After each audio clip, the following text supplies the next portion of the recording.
grand large, tu m'entraînes, ta présence a dissipé ma nuit. Je te loue, mon roc et ma force, oh mon Dieu, le rempart de ma vie. Au grand large, tu m'entraînes, devant toi la ténèbre n'est plus. Je te loue, mon roc et ma force, oh mon Dieu, mon chemin, mon salut. Au grand large, tu m'entraînes, ta présence a dissipé ma nuit. Je te loue, mon roc et ma force, oh mon Dieu, le rempart de ma vie.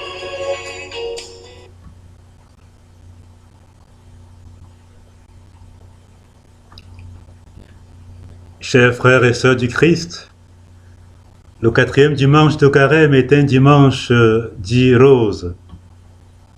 Nous sommes invités à porter le rose liturgique. Rose, pas surtout parce que le printemps s'engendre avec ses roses, mais parce que le mystère que nous célébrons est effectivement rose. Il ne s'agit pas ici de n'importe laquelle rose, mais de la rose de Dieu.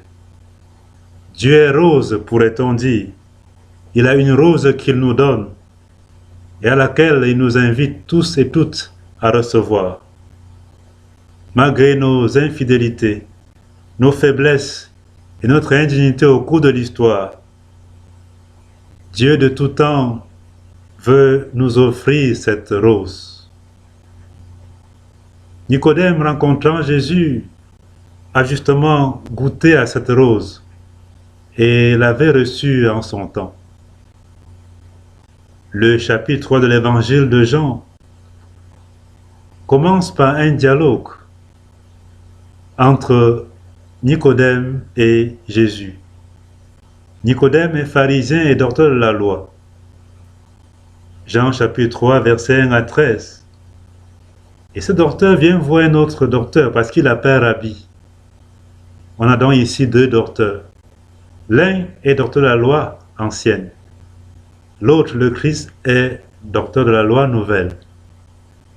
Le Christ, par essence, est docteur, est rabbi, est maître, parce qu'il est la parole même de Dieu.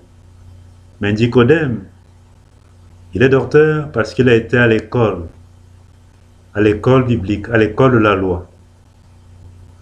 Il vient donc écouter la loi nouvelle. Le Christ, par qui sa loi, par qui son doctorat s'accomplit et a un sens. Un grand lecteur du Nouveau Testament m'a fait savoir qu'à part les 12, Nicodème est le seul qui apparaît, qui intervient 3 fois dans l'évangile de Jean. La première fois, c'est dans ce dialogue, cette rencontre, cette conversation avec Jésus. La deuxième fois, c'est en Jean 7, 51, lorsque, contre tous, dans le conseil du Sanhédrin où il était membre, il intervient contre la condamnation, contre le procès qu'on veut faire contre Jésus. Et la dernière fois, c'était à la croix, aux obsèques du Seigneur. Il assistera là à la mort, à la crucifixion de celui-là même qu'il a nommé Rabbi, maître en Israël. Là aussi, il assistera à ses obsèques. Mes frères, mes sœurs, le cheminement de Nicodème est unique dans ce sens-là. L'Évangile ne dit rien de sa foi ni de sa conversion. Toutefois, ses actes montrent bien qu'il était un homme honnête, un homme en quête de vérité, un homme plein d'humanité et de compassion. Même s'il n'a pas cru ou n'aurait pas cru en professant par les lèvres, il a fait par ses actes. De sa nuit de pharisien et de docteur de la loi, il est parvenu à la fin de son cheminement à la lumière du Christ, le Rabbi, le docteur crucifié, le docteur de la croix. Nicodème, en bon docteur, Voyant Jésus, son maître, son rabbi crucifié, devait se rendre à l'évidence, cette parole prophétique, devait se rendre à l'évidence de cette parole prophétique qu'il a entendue de Jésus lors de sa conversation avec lui. Comme Moïse a élevé le serpent dans le désert, il faut que le Fils de l'homme soit élevé afin que quiconque croit en lui ait la vie éternelle. Jean chapitre 3, versets 14 à 15. L'entretien entre Nicodème et Jésus porte sur trois choses: le royaume de Dieu, la nouvelle naissance et la vie éternelle. Jean 3, versets 3 à 21. La conversation met en relation Dieu et l'humanité. Elle rapporte ce que Dieu a fait pour nous et ce que Dieu attend de nous. Dieu nous a tant aimés qu'il nous a envoyé son Fils unique. Jean 3, 16, ce verset d'or de Jean. Et Dieu attend de nous que nous puissions accueillir son amour. Cet accueil entraîne un jugement de salut, tandis que le refus de l'accueillir entraîne un jugement de condamnation.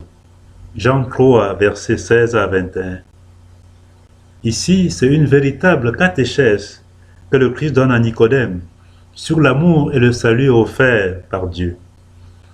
L'évocation du serpent de bronze et l'élévation du Fils de l'homme, sous-entendant la croix et la glorification du Christ, sont une image pour illustrer cette offre d'amour de Dieu. Voyez-vous, chez Jean, la croix est synonyme d'élévation, de manifestation de la gloire de Dieu et de contemplation. La croix n'est pas infâme, elle n'est pas infamie. C'est pourquoi Jean dit du Christ crucifié et à sa mort qu'ils lèveront ou bien ils regarderont vers celui qu'ils ont transpercé. Jean 19, verset 37.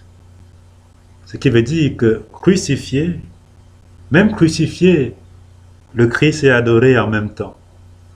Et là, il manifeste l'immensité d'amour de Dieu sur la croix, l'immensité de sa bonté, malgré la haine de ses adversaires. La rose liturgique de ce jour, disions-nous, est le symbole de la rose d'amour de Dieu. Ceci pour nous dire que le carême n'est pas seulement ou d'abord une marche dans le temps, 40 jours, avec ses mortifications. Il est avant tout une marche dans l'amour, une marche à la rencontre de celui-là qui est l'amour du monde.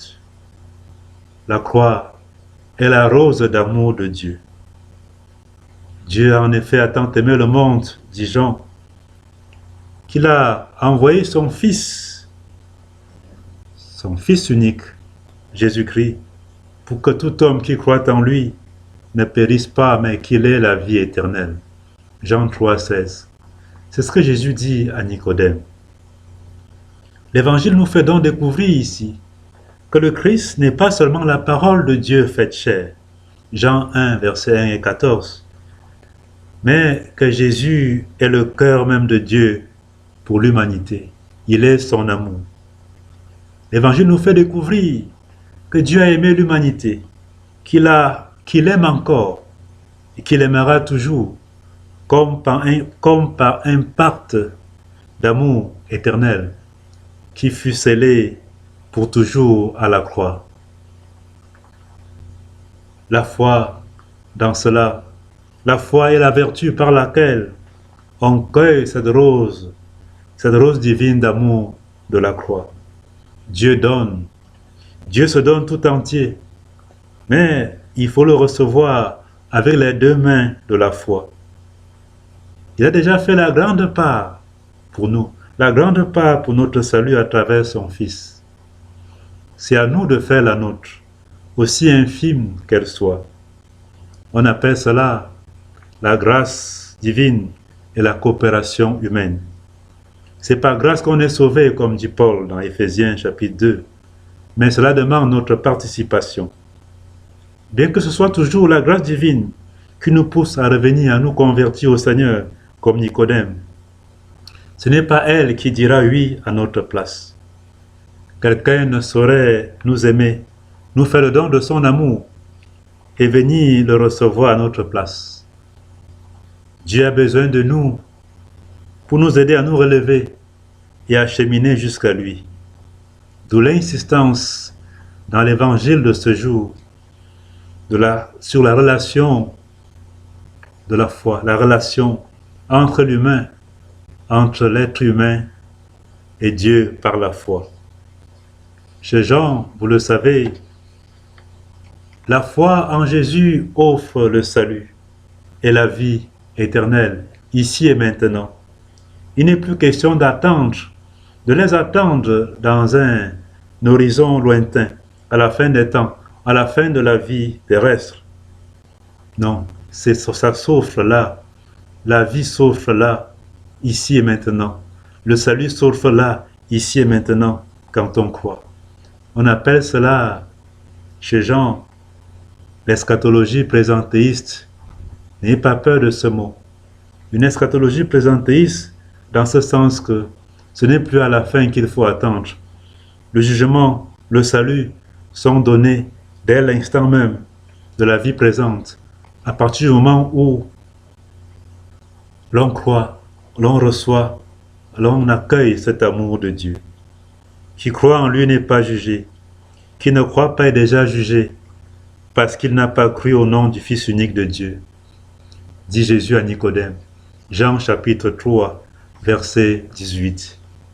Le jugement, le salut et la condamnation ici ne sont pas prononcés par Dieu, non. Ils sont le fait du refus ou de l'acceptation par la foi de l'offre divine du salut. Au fait, l'amour ne saurait condamner. L'amour, c'est l'amour. L'amour ne fait que se diffuser en amour. C'est le refus de l'amour qui expose à la condamnation, de même que c'est le refus de la lumière qui expose aux ténèbres. Le jugement, le voici, dit Jésus à Nicodème. La lumière est venue dans le monde, et les hommes ont préféré l'obscurité à la lumière parce que leurs œuvres étaient mauvaises. Jean 3, 19. Ces œuvres, quelles sont-elles? Ces œuvres sont les œuvres de la foi. En Jean 6, la foule demande au Seigneur, après la multiplication des pains, comment devons-nous travailler aux œuvres de Dieu comme tu le demandes? Jésus dit, l'œuvre de Dieu, c'est que vous croyez. Les œuvres sont tout ce qui s'oppose à Dieu et à son Christ. Vous voyez, en confession, on les rappelle. Ces œuvres mauvaises sont souvent en pensée, en parole, par action et par omission. Et elles nous commandent constamment à une nouvelle naissance, comme Nicodème, c'est-à-dire à une transformation intérieure et extérieure par rapport à l'amour de Dieu. Quand tu commences à te repentir de ce que tu as fait, nous dit Augustin, c'est alors que tes œuvres bonnes commencent, parce que tu accuses tes œuvres mauvaises. Le commencement des œuvres bonnes, c'est la confession des œuvres mauvaises. Tu fais la vérité et tu viens à la lumière. C'est Augustin qui le dit. Amour et vérité, lumière et vie, ces thèmes sont chers chez Saint Jean. Et ils sont liés entre eux, parce qu'ils définissent le disciple ami, le disciple qui sait accueillir le grand amour de Dieu. Ce disciple fait vérité parce que Dieu est vérité. Il brille de lumière parce que son Dieu est lumière. Il aime parce que son Dieu est amour. Il est vivant de la vie même de Dieu et peut être invité à sa table. Au fond, ils vivent en communion.